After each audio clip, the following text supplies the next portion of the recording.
कहते हैं बिहार की सियासत, बिहार की राजनीति में सब कुछ बदलता है और समय को बदलने के लिए, समय को मात देने के लिए और ऊंचाई के बुलंदियों पर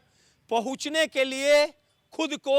संघर्षशील बनाना पड़ता है और संघर्ष के रास्ते पर चलने के साथ सफलता को प्राप्त करना पड़ता है। और बिहार की राजनीति को भली भांति चिराग पासवान समझते भी हैं और इसी वजह से बिहार की राजनीति में, बिहार की सत्ता में और बिहार की इबादत में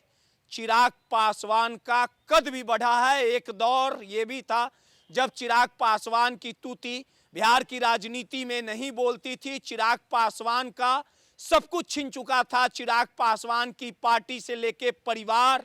पूरी तरह से बिखर गया था। चिराग पासवान नहीं बिखरे और आखिरकार उन्होंने धैर्य रखा और वो भी दौर आया जब 2025 और 2024 के लोकसभा, 2025 के विधानसभा में बिहार में चिराग पासवान का कद बढ़ा और चिराग पासवान को बर्बाद करने वाले लोगों को आखिरकार चिराग पासवान ने करारा जवाब दिया। आखिरकार उनके विरोधी ना घर के रहे ना घाट के रहे और बिहार फर्स्ट, बिहारी फर्स्ट के तर्ज पर लगातार बीजेपी में चिराग पासवान का कद भी बढ़ा। बिहार बीजेपी के आला कमान ये समझते हैं, जानते हैं और बिहार की राजनीति के नब्ज को वो भाप भी चुके हैं कि अगर बिहार की राजनीति में कायम रहना है, बिहार की राजनीति में बने रहना है तो चिराग पासवान को साथ लेके चलना पड़ेगा। और देखिए कि केंद्र से लेके बिहार की राजनीति में चिराग पासवान का भले ही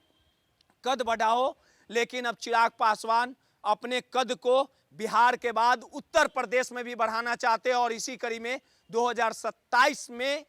देश की सबसे बड़े राज्य उत्तर प्रदेश में चुनावी दंगल होगा और चुनावी दंगल में लगातार कई दफा चिराग पासवान की पार्टी ने यह साफ तौर पे संकेत दिया था कि उत्तर प्रदेश में चिराग पासवान की पार्टी चुनाव लड़ेगी और इसी कड़ी में तैयारियां पूरी हो चुकी है। यानी चिराग पासवान के एक इशारे पे उनके जो समर्थक है, उनके जो नेता हैं और उनके जो सेनापति और सेना है वो उत्तर प्रदेश में कूच कर चुका है। यानी गोरखपुर में पूर्व मंत्री संजय सिंह ने एक सभा का आयोजन रखा था और इस सभा में साफ तौर पे वो बोलते दिखाई दे रहे थे। चिराग पासवान के तमाम उत्तर प्रदेश के जो कार्यकर्ता थे, नेता थे, वो इस बैठक में मौजूद थे और चिराग पासवान के इशारे पर संजय सिंह जो बिहार सरकार के पूर्व मंत्री थे, अभी विधायक है, उन्होंने साफ तौर पे कहा कि चिराग पासवान की नैया अब उत्तर प्रदेश में भी बहेगी और यूपी फर्स्ट और यूपी वाले फर्स्ट इसी नारों के तहत चुनावी अखाड़े में कूदा जाएगा। यानी अपने जनाधार को मजबूत करने के लिए, अपने जनाधार को, पैठ को मजबूत बनाने के लिए चिराग पासवान की पार्टी लोक जनशक्ति रामविलास भी अब उत्तर प्रदेश के चुनावी रणनीति में कूद गई है और इसको लेके बैठकों का दौर चल रहा है। लेकिन बड़ा सवाल उठता है कि उत्तर प्रदेश में योगी आदित्यनाथ यानी बाबा की सरकार है, भाजपा की सरकार है और उनका मुकाबला सीधे तौर पे योगी बाबा का साफ तौर पे मुकाबला अखिलेश यादव से होगा। यानी चिराग पासवान उत्तर प्रदेश में भी अपना पैठ बनाएंगे, प्रेशर पॉलिटिक्स खेलेंगे और चिराग पासवान अपने दायरे को बढ़ाने के लिए, कद को बढ़ाने के लिए लगातार सभाएं कर रहे हैं। देखना दिलचस्प होगा कि उत्तर प्रदेश में चिराग पासवान को उनके जो कार्यकर्ता हैं, उनके जो नेता हैं, वो कितना मजबूती के साथ उत्तर प्रदेश के चुनाव में प्रस्तुत करेंगे। चिराग पासवान का जादू जिस तरह से बिहार में पनपा है, उत्तर प्रदेश में पनप पाएगा कि नहीं पनप पाएगा, ये सब कुछ देखना दिलचस्प होगा। चिराग पासवान को बीजेपी यानी भारतीय जनता पार्टी स्वीकारती है, कुछ सीटें देती है, तालमेल बैठता है या चिराग पासवान अकेले चुनाव लड़ते हैं, ये सब कुछ देखना दिलचस्प होगा। लेकिन उत्तर प्रदेश के चुनाव में एक जो सबसे अहम संकेत है, इस अहम संकेत को चिराग पासवान ने भांप लिया है कि दलित वोट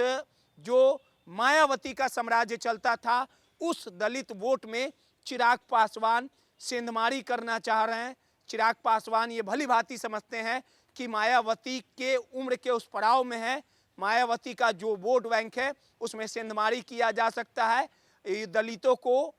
रिझाया जा सकता है और दलितों के बड़े चेहरे के तौर पे उत्तर प्रदेश में चिराग पासवान अपना दांव खेल सकते हैं। और देखने वाली बात होगी कि मायावती के वोट बैंक पर चिराग पासवान कितना हकदार होते हैं और उत्तर प्रदेश के दलित चिराग पासवान को अपनाते हैं या नकारते हैं, और कितना